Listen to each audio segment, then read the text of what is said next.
Today, we're diving into a book from way back in 1921 that asks a question that's probably more relevant now than ever.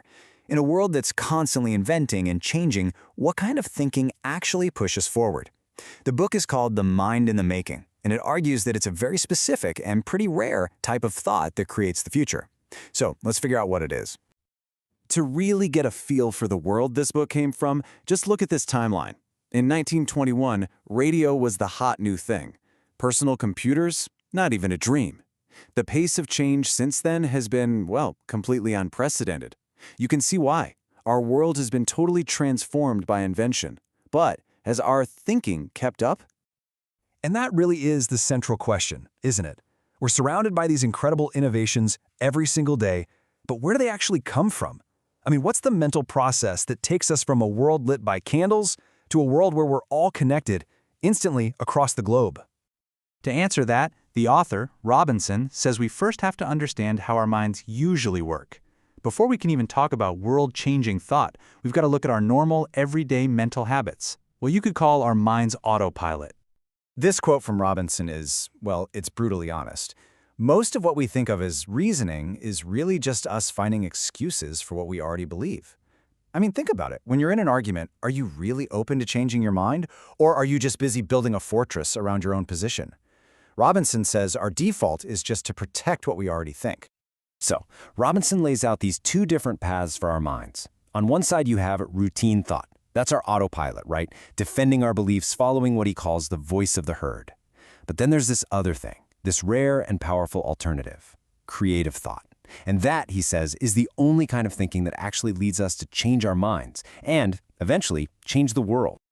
So what sparks this creative thought? What's the secret sauce? According to Robinson, the engine of all discovery is something he calls idle curiosity.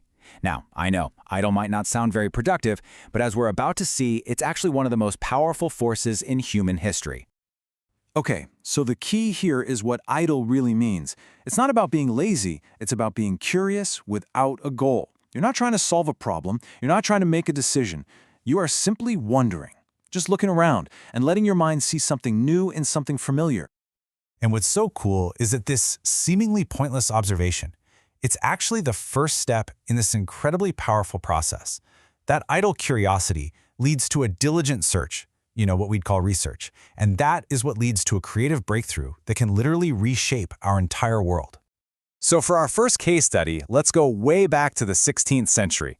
We're going to look at one of the most famous aha moments in the history of science.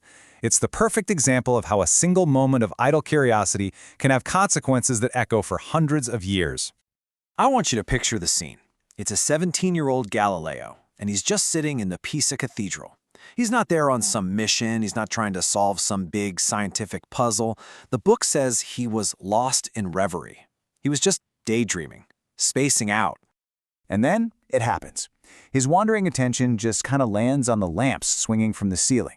And out of that daydream, this simple, idle question just pops into his head. I wonder if they all take the same amount of time to swing, no matter how big or small the swing is. His daydream was just interrupted by pure, unprompted curiosity. Now this is where it gets interesting.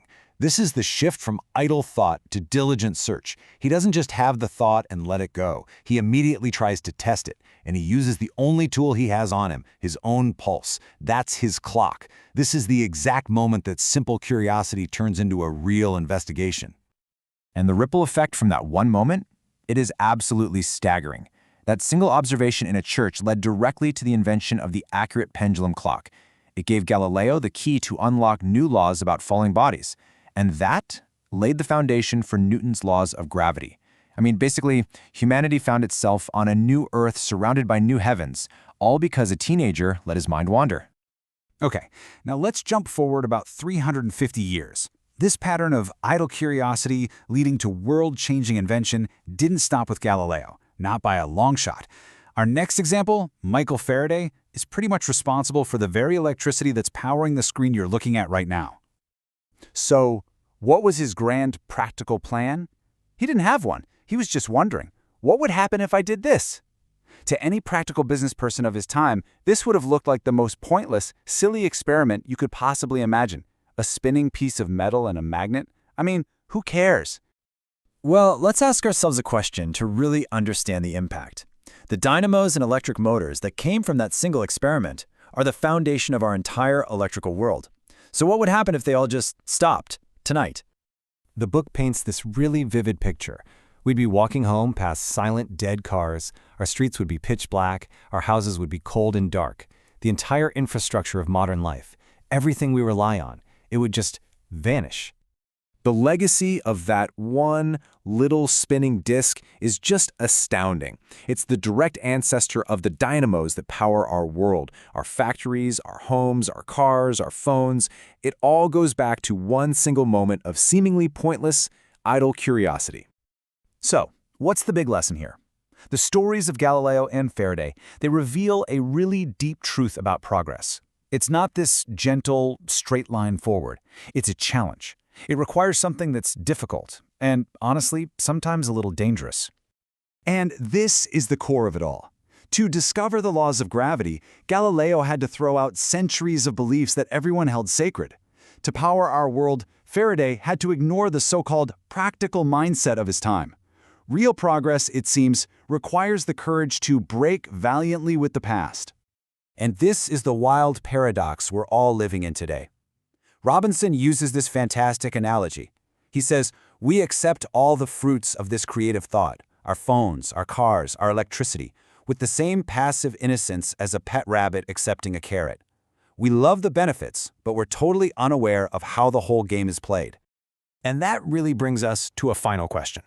We live in a world that was literally built by idle curiosity. But how often do we really stop, look at the amazing technology in our hands or the lights in our homes and just wonder? How often do we actually practice the very kind of thinking that made all of this possible in the first place?